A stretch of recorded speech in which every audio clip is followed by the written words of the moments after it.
안녕하세요. 이화여대 대학교의 유승철 교수라고 합니다. 이번 시간은 디지털 마케팅과 소셜 미디어 콘텐츠라는 주제로 한번 이야기를 하려고 하는데요. 디지털 마케팅에서 가장 주목받고 있는 분야가 바로 소셜 미디어 콘텐츠입니다. 여러분이 보시는 모바일 매체들 아니면 PC로 보는 여러 가지 디지털 매체들에서 다양한 콘텐츠들이 폭발적으로 성장하고 있습니다. 이런 폭발적으로 성장하는 콘텐츠의 가장 중요한 목표가 바로 재미있고 또 흥미롭고 유용한 콘텐츠를 만들어서 소비자의 반응을 얻어내는 것이 바로 그 목표입니다. 이런 소셜미디어 콘텐츠가 어떻게 디지털 마케팅에 응용될 수 있는지 그런 내용들을 이번 시간에 구체적인 사례와 함께 한번 살펴보도록 하겠습니다. 이번 시간에 학습 목표 한번 말씀드리려고 하는데요. 롱테일 콘텐츠라고 하죠. 아주 다양한 소비자의 니치를 반영하고 있는 롱테일 콘텐츠, 롱테일 콘텐츠와 소셜미디어가 등장한 배경을 한번 알아보려고 합니다. 그런데 유튜브는 언제 시작이 됐는지, 유튜브에 어떤 콘텐츠들이 어떻게 결합돼서 이렇게 성장할 수 있었는지 이런 배경들을 한번 설명하려고 하고요. 그 다음에 소셜미디어가 기존의 전통적인 매체와 다른 그런 특징들을 한번 열거해 보려고 합니다. 그 다음으로 프로슈머라고 하죠. 프로듀스와 컨슈머의 합성한 그런 용어인데요. 그런데 나는 매체를 소비하는, 콘텐츠를 소비하는 소비자이지만 동시에 콘텐츠를 창조하는 어떤 프로듀서라는 기능을 가지는 프로슈머라는 소비자의 현상과 그 트랜스미디어라고 하죠. 다양한 콘텐츠가 다양한 매체를 통해서 새로운 모습으로 창조되는 트랜스미디어 현상들, 이런 트랜스미디어 스토리텔링에 대해서 한번 이야기를 해보겠습니다.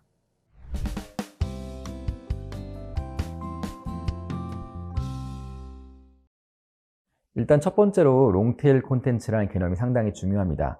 롱테일이라고 하면은 꼬리가 길다라고 한국말로 번역을 할 수가 있겠는데요. 와이어드의 편집장이었던 크리스 앤더슨이 더 롱테일이라는 책을 통해 소개한 재미있는 개념입니다. 한번 제가 설명을 해보려고 하는데요.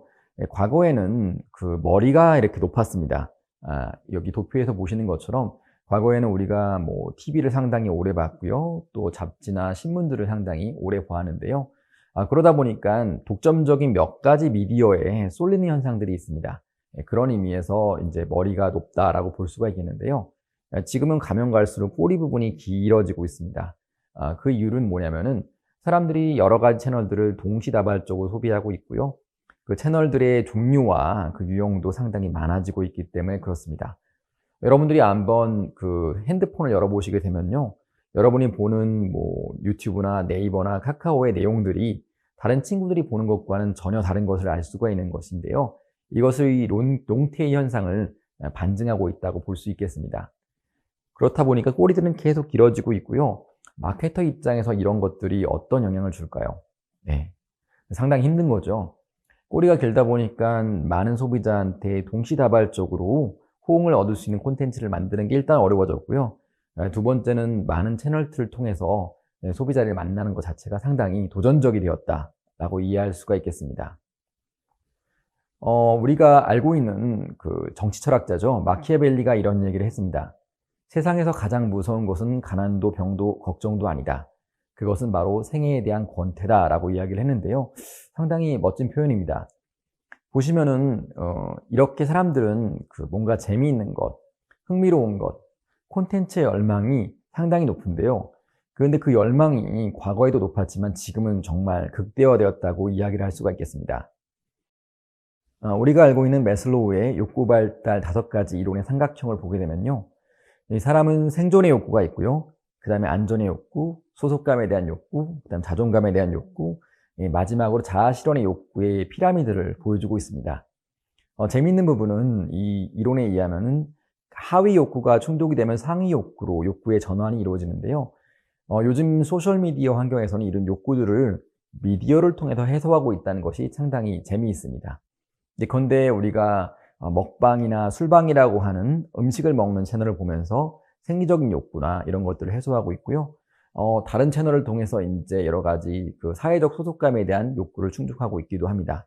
마찬가지로 강의 콘텐츠나 아니면은 동기부여 콘텐츠를 통해서 자아실현 욕구까지도 충족시키고 있는 것이죠.